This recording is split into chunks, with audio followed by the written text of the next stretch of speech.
मुसाबनी सुरदा स्थित कंपनी मैदान में 7 दिसंबर रविवार को नवनिर्वाचित विधायक सोमेश चंद्र सोरेन के निर्देश पर घाटशिला विधानसभा उपचुनाव जीत को लेकर प्रखंड स्तरीय समीक्षा बैठक सह वन भोज का आयोजन किया गया। इस मौके पर अतिथि के रूप में विधायक सोमेश चंद्र सोरेन, जिला परिषद अध्यक्ष बारी मुर्मू, सागेन पूर्ति, कानू सामंत, प्रधान सोरेन, मुखिया रामचंद्र मुर्मू, सौरभ चक्रवर्ती, तुषार कांत पातर, मुखिया सुकुर मुनि हेम्ब्रम, सुनील किस्कू, लोबिन सबर, संजीवन पातर आदि उपस्थित थे। मौके पर अतिथियों को बुके देकर सम्मानित किया गया। इस विधानसभा उपचुनाव में जीत के बाद उत्साहित झामुमो अब फिर से वर्ष 2029 में होने वाले विधानसभा चुनाव की तैयारी में जुट गए हैं।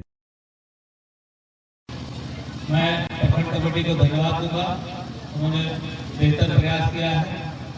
आकलन होना चाहिए, हमने एग्जाम दिया, कहाँ कमी हुई कहाँ नहीं हुई, इस त्रुटि पर, उसकी अच्छाई पर, उसकी बुराई पर समीक्षा होनी चाहिए। मैं धन्यवाद दूंगा इसी मंच से आप सभी की तरफ से, पूरे मुसावनी के लोगों की तरफ से, वोटर्स की तरफ से, आदरणीय दीपक विवा मंत्री, हमारे इस क्षेत्र में पूरे विधानसभा में 11 जॉन थे, जिन विधायकों ने सुखराम उरांव जी, लुइस मरांडी जी, जगत माधी जी, दशरथ गगराई जी, टी राजा जी, कापड़ा में विजय हाथा सांसद, जोबा माधी जी सांसद, भलुगढ़, समीर महाती जी, संजीव सरदार जी, सारे विधायकों को मैं दिल से धन्यवाद देता हूँ। आप सभी को उन्होंने मॉनिटरिंग किया और बेहतर मॉनिटरिंग करके उन्होंने परिणाम इतना अच्छा बेहतर मार्जिन के साथ 38,000 वोट से हम लोगों ने विजय हासिल किया। साथ ही साथ इस मंच के माध्यम से मैं ये भी बताना चाहता हूँ, इसमें हम लोगों को घमंड होने की जरूरत नहीं है। इसमें बहुत ज्यादा उत्साह में आकर के हम लोगों ने बहुत बड़ा फतह कर लिया, ये जवाबदेही हमारे कंधों पर ज्यादा बड़ा दे दिया गया। अब एक एक लोगों का, एक एक जन का, एक एक वोटर्स का, घाटशिला विधानसभा की एक जनता का भरोसा विश्वास को जिताने का काम पार्टी के एक कार्यकर्ताओं ने जिस तरह काम किया था, अब उनके उम्मीदवार, उनकी उम्मीदों को भी पूरा करने के लिए हमें करना पड़ेगा। माननीय विधायक अकेले पूरे विधानसभा को लेकर नहीं चलेंगे, वो विधानसभा में आपकी बातों को पहुंचाने का काम करेंगे। जहां पर प्रशासनिक जरूरत है वहां पर मदद करेंगे, लोगों को व्यक्तिगत मदद करेंगे, कार्यकर्ताओं को सटीक जगह में सटीक बातों को पहुंचाना होगा, लोगों के साथ विश्वास देकर के विश्वास के साथ काम करना होगा।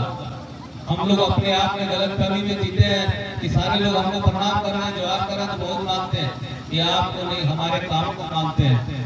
जो जैसा काम करेगा उसके साथ जनता उसी रूप में जुड़ती है। हम बहुत बड़ा नेता बोल देंगे तो लोग नेता मानने लगेगा, ऐसा नहीं। या मेरा ड्रेस कोड बहुत बढ़िया रहेगा तो हमको नेता मान लेगा, ऐसा नहीं। मेरा काम भी, उसका आचरण भी मेरा उससे मिलना चाहिए। मैं इस विश्वास के साथ इस सोमेश चंद्र सोरेन को जो विश्वास और भरोसा घाटशिला विधानसभा की जनता ने दिया है, उस नौजवान विधायक में ये काबिलियत है, उसके अंदर में जज्बा है, वो आने वाला समय आप जितना उम्मीद करें उससे बढ़कर जीत के साथ झारखंड मुक्ति मोर्चा खड़ा है। बहुत लंबे राजनीतिक संघर्ष और राजनीतिक उतार चढ़ाव के बाद झारखंड मुक्ति मोर्चा इस विधानसभा में 38,000 से ज्यादा मतों से जीतकर इस विधानसभा पे आई है कि नहीं?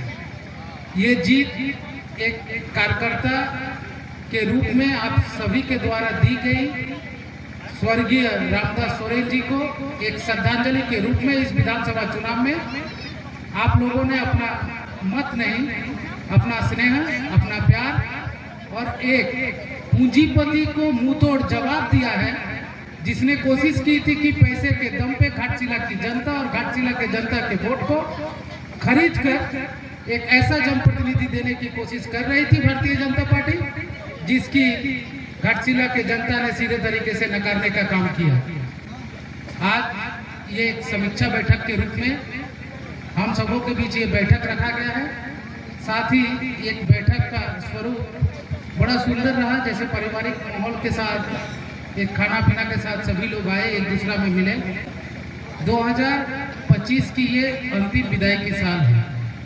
हमने बहुत कम समय में झारखंड मुक्ति मोर्चा के कार्यकर्ताओं का एक नया स्वरूप देखा है जो वाकई तारीफ काबिल है। अगर नेता के प्रति कार्यकर्ता का समर्पण देखना है तो झारखंड मुक्ति मोर्चा में दिखता है कि नेता के प्रति किस तरह कार्यकर्ता का समर्पण होता है, स्नेह होता है और नेता और कार्यकर्ता के रिश्ते में किस तरह से जुड़ाव होता है, ये झारखंड मुक्ति मोर्चा दिखाती है और दर्शाती है। साथ ही ये साबित करती है कि गांव से निकला हुआ एक आदिवासी, एक मूलवासी किस तरह से नेतृत्व करते हुए अपने लोगों की सेवा कर पाए। अगर इसका उदाहरण लेना है तो झारखंड मुक्ति मोर्चा इस उदाहरण को पेश झारखंड में कर रही है और आप सभी का आशीर्वाद रहा तो जो हमारे माननीय मुख्यमंत्री श्री हेमंत सोरेन जी का सपना है, झारखंड मुक्ति मोर्चा एक राष्ट्रीय पार्टी बनकर उभरेगी और साथ ही बृहद झारखंड के इलाके से निकलकर पूरे भारतवर्ष में जहां करीब 1.5 करोड़ के लगभग आदिवासी पॉपुलेशन है, उनका नेतृत्व करते हुए झारखंड मुक्ति मोर्चा आपको आने वाले दिनों में दिखेगी।